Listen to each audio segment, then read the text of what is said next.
So Christmas is just around the corner and you want a games console for 2025. So do you go with the PlayStation 5 for story-driven exclusive games, cleaner UI and DualSense controller? Or do you go Team Xbox and pick up a Series X for features such as GamePass, better backwards compatibility, and recently some pretty good exclusives such as the new Indiana Jones game and Stalker 2. So in this video we're going to compare the Xbox Series X to the PlayStation 5 to help you make that decision. So at this point both consoles have been out for just over 4 years and they even both cost the same price from their official stores. Both systems come with their strengths and weaknesses, and so if you're in the market for a current gen games console in 2025 or you want to be able to play the up and coming GTA 6, then you've clicked on the right video. And as always, if you do end up enjoying this video, be sure to drop us a like and consider subscribing. We're on the road to 7,000 subscribers. Let's get on with the video. So we're going to start this video off by comparing the design of both these consoles. So starting with the Xbox Series X. So it's basically just a black cuboid, very industrial design with sharp edges. Some would call it minimalist. There are some large cheese grater looking ventilation holes on the top of the console, which has a hint of green that pokes through, which I think looks very cool. And the front of the console doesn't really have a lot going on. There's an Xbox logo power button at the top. There's a single USB port next to an Xbox controller pairing button. And on the other side there is a disc drive, but you can actually save $50 and go with the digital only edition, which is also white. Turning the console around to the back, there are 2 USB ports,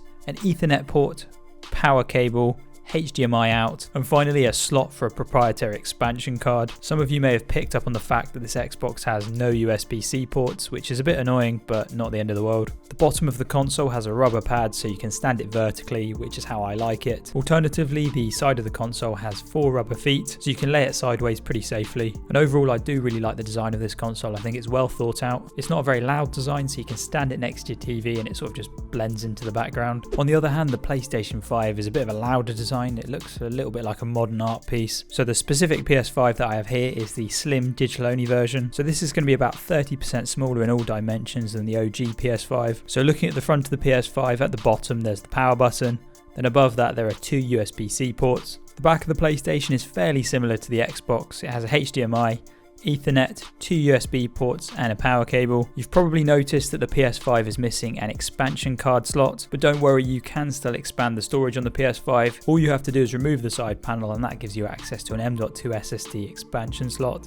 Now in terms of mounting options with the PS5, I've found it a little bit more awkward than the Series X. So to safely mount the PS5 vertically, you have to go out of your way and buy a vertical stand, which doesn't come in the box. And this is how I have my PS5 mounted. Now to mount it horizontally in the box, it comes with these 2 tiny plastic feet and you have to shove them into this crevice in the side of the PS5. So even with these feet, it's not particularly stable, but it'll probably be fine. So obviously which design you prefer is down to personal preference, but I would be interested to hear which is your favourite in the comment section below. So I am quickly going to touch on the internal specs of both these consoles. So in terms of overall power, they are pretty similar. They both have the same number of processor cores. So I believe on paper the Xbox is slightly more powerful because it's got more graphics cores, but the graphics cores in the PlayStation are clocked slightly higher, so it does even out. I mean, if you want a more powerful system, then you can always waste money on a PS5 Pro. Both systems come with a terabyte of inbuilt storage, assuming that you go with the PS5 Slim. Both Sony and Microsoft offer a digital only version and a disc version of both these consoles, so you can save some money and go with the digital only version like I did with my PlayStation. So I'm next quickly going to touch on the operating systems of both these consoles. So functionality wise, they're both pretty similar. You're able to launch games, download apps such as Netflix and YouTube. You can even browse the web on both consoles, and both have the ability to record gameplay if you want to stream or start a gaming YouTube channel. So in terms of overall design, let's be honest, the PlayStation's nicer. It's just got better animations and nicer menu sounds. On the other hand, the Xbox is still rocking the tile theme from Windows 8. Don't get me wrong, it's still functional, but it just looks a bit dated. So I'm intrigued to hear what menu you prefer, so let me know in the comments below.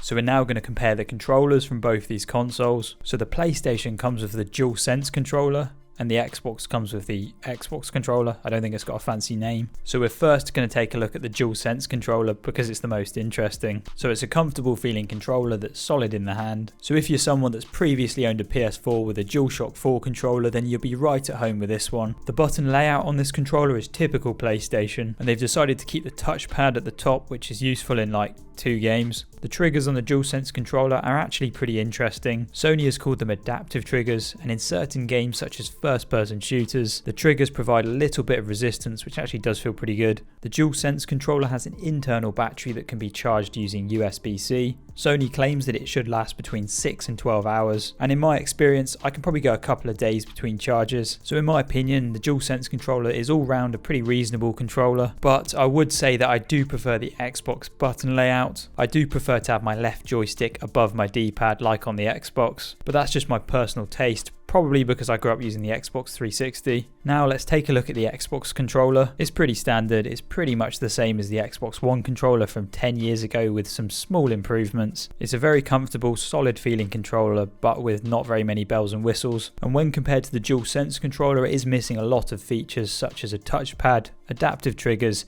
inbuilt speaker and microphones, and heck, it still takes AA batteries. But at the end of the day, all these features that Sony are throwing at their DualSense controller are mostly gimmicks, and when you're immersed in a game, you're probably not going to notice that it's missing all these features. I do quickly want to touch on some issues that I have been having with my Xbox controller. For some reason, Sony and Microsoft have decided not to put Hall effect joysticks in either of these controllers, so that means the DualSense controller and the Xbox controller are both at risk of joystick drift, and this is definitely a real issue that I've been having with my Xbox controllers. Since buying my Series X, I've probably been through 3 or 4 Xbox controllers that have all experienced drift. So when this happened a couple of months ago to my last Xbox controller, I decided to switch to a third-party controller. So ever since, I've been using this third-party controller with Hall effect sticks and not had any issues. So we're next going to talk about the games, because that's the whole point of buying a games console. So historically, PlayStation have been known for having better exclusives, and I think this was definitely the case with the PlayStation 4. And I think since release, Sony has come out with some good exclusives. There's been a Demon's Souls remastered, new Gran Turismo, new God of War game, new Spider-Man game. But I definitely do think in the last year and a half the tables have turned and Microsoft have come out with some decent exclusives. For example, the new Indiana Jones game is exclusively on Xbox for the first year, and even though there's a few bugs, I have really enjoyed the new Stalker 2 game, which does happen to be an Xbox exclusive. So I think this one's down to personal preference. You basically just need to weigh out which console has more games that you're going to enjoy, because you can make the argument either way. They've both got a handful of good exclusives, and in terms of graphics and resolution of the games, they're pretty much identical. There's going to be some games that run better on the PlayStation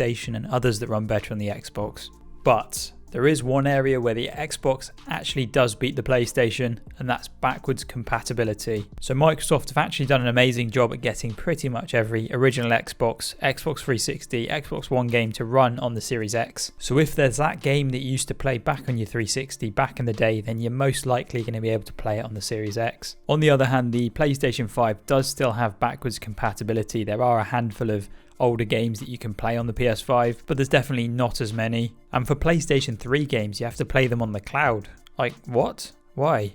So if you like playing older titles, then the Xbox is probably the better console. So I next want to touch on subscription services, because this is how a lot of people are now playing their games. Instead of outright buying games, they're subscribing to a subscription service such as GamePass and playing games that become available to them. So both PlayStation and Xbox have their own subscription services, but GamePass on the Xbox is probably the most well known. Whereas on the PlayStation 5, if you subscribe to PlayStation Plus Premium or above, then you get access to something called PlayStation Game Catalogue, and this is essentially the same thing as Game Pass. So they're actually both pretty good. They both give you access to a handful of decent titles. On PlayStation Game Catalogue, I seem to remember you've got access to titles such as God of War, some of the Spider-Man games, Ratchet and Clank, Demon's Souls Remaster, so there are some good games in there. But as you probably already know, Game Pass is the better service. It has got way more games and newer releases. Like pretty much every Xbox exclusive game is available on Game Pass from day one. It's got to a point where pretty much every game that I want to play is on Game Pass, so I just don't need to buy games for my Xbox. Some examples of games that are on Game Pass: Black Ops 6 from day one,